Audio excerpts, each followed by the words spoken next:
Hey everyone and welcome back to my channel. The death of Queen Elizabeth has sent a nation into mourning.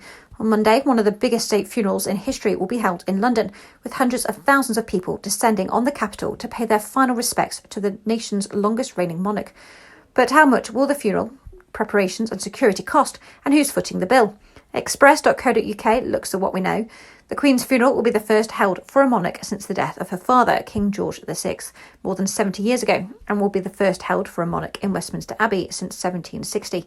The ceremony is set to be attended by many of the world's foremost political leaders, including US President Joe Biden, Prime Minister of New Zealand Jacinda Ardern, French President Emmanuel Macron, and the Emperor of Japan. Members of royal families from across Europe, including Spain, the Netherlands and Sweden, many of whom bear a distant blood relation to the Queen, are also expected to be present. Although the exact cost of the Queen's funeral is unlikely to be disclosed, state and ceremonial services past indicate the price tag could easily run up to £10 million. Exactly where the money will come from is still unclear, though it's expected it will be part funded by the taxpayer, with the family picking up some of the bill too. The Queen herself shared the cost of the Queen Mother's funeral in 2002, with the ceremony reported to have cost around £5.4 million. A significant amount is expected to have been set aside for the Queen's funeral over recent years by both royalty and government. The occasion will mark the first state funeral held in the country since that of wartime Prime Minister Sir Winston Churchill on January 30th, 1965. The Queen Mother and Prince Philip's funerals were similar, but of a lower-ranking ceremonial description. State funerals are conducted in line with strict protocols, comprising elements of religious and military tradition, and are a public ceremony held in honour of a person of national significance. The organisation of major ceremonial state events, such as coronations, the state opening of Parliament and state funerals, are the responsibility of the Earl Marshal.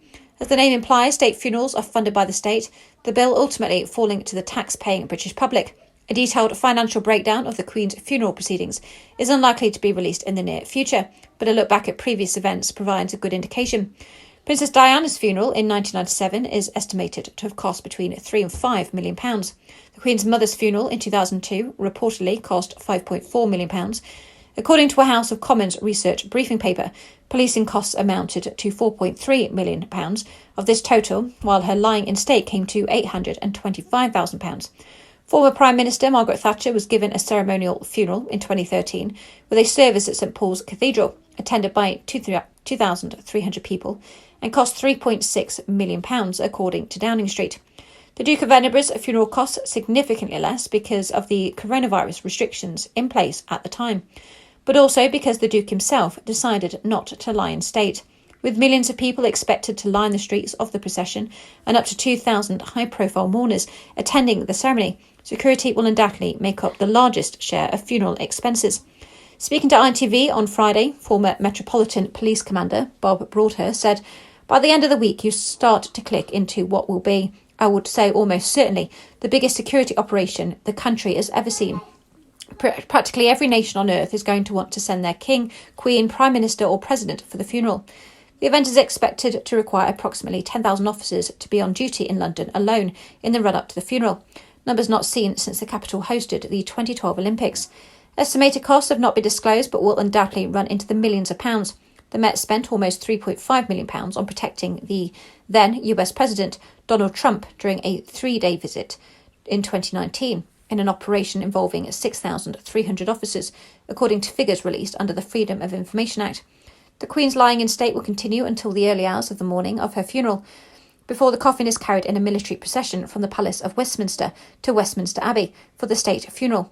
Throughout the week, British Army troops and military horses have been taking to the streets of London in the early hours of the morning to rehearse for the 4,500-strong parade. In his first meeting with the Privy Council on Saturday, King Charles III confirmed the day of the Queen's funeral would be a bank holiday across the UK. Schools and public offices will close, and although it remains at the owner's discretion, most post offices, banks, shops and other businesses are also likely to close as a mark of respect. Although the UK may benefit from increased tourism revenue as mourners travel to the country from abroad, analysts are forecasting the date will lead to negative economic growth in September. Off the back of lower than expected GDP growth figures for July released earlier this week, economic research consultancy Pantheon Macroeconomics has projected output will be 0.2% lower in September as a result of the extra bank holiday, saying That suggests that a technical recession, widely defined as 2 quarters of declining GDP, is hanging in the balance. The latest government models put the cost of an extra bank holiday at £1.36 billion. Thanks for listening. Please like, comment and subscribe.